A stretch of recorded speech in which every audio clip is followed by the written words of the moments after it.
धन्यवाद किया, उन्हें देकर कहा तुम सब इसमें से पियो। देखिए पतरस यहूदी था, यूहन्ना यहूदी था, फिलिप यहूदी था, नतानियल यहूदी था। उनको पता था कि यीशु कर क्या रहा है, क्योंकि यूहन्ना की किताब के 12वें अध्याय या 11वें अध्याय से आगे यीशु मसीह ऊपरी कोठरी पर जा चुके थे, 18वें अध्याय आने तक अकॉर्डिंग टू जॉन। और यीशु वहां पर कहते तैयारी करो। तैयारी में क्या रखें? कहते दाखरस और रोटी। बोला दाखरस किस में रखे? चांदी के गिलास में। तो ये समझ रहे थे कि चल क्या रहा है। यहूदी वेडिंग का कॉन्सेप्ट है ये।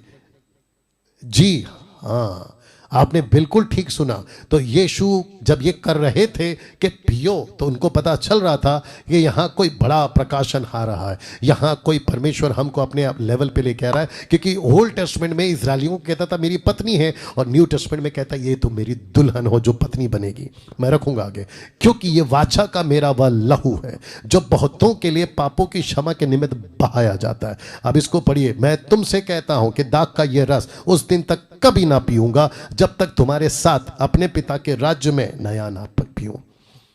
इसका मतलब है कि यहूदियों के हिसाब से जब कुदीशीन चल रहा है तो एक पहला प्याला दाखरस का, और फिर उसके बाद में जब खूपा आता है तो दूसरा दाखरस का प्याला।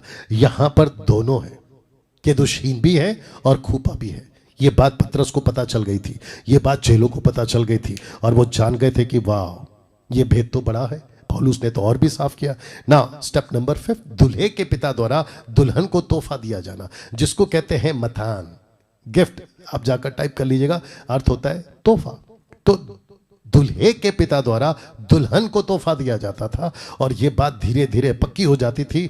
सबसे पहले कॉन्ट्रैक्ट साइन हो चुका है, कीमत चुका दी गई है, दाखरस पी लिया गया है, और अब यहां पे तोहफा दे दिया गया।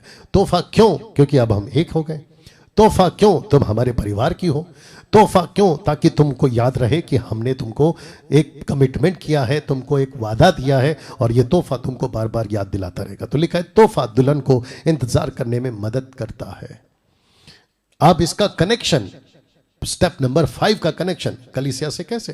तो लिखा है लूका 24 का 49, देखो जिसकी प्रतिज्ञा मेरे पिता ने की मैं उसको तुम पर उतारूंगा, और जब तक स्वर से ना सामर्थ्य ना पाओ। और यहां पर लिखो therefore he says when he ascended on high he led captivity captive and gave gifts to men, gifts to men, gifts to men। वाह, क्या अद्भुत है कनेक्शन। इसका मतलब क्या है? परमेश्वर ने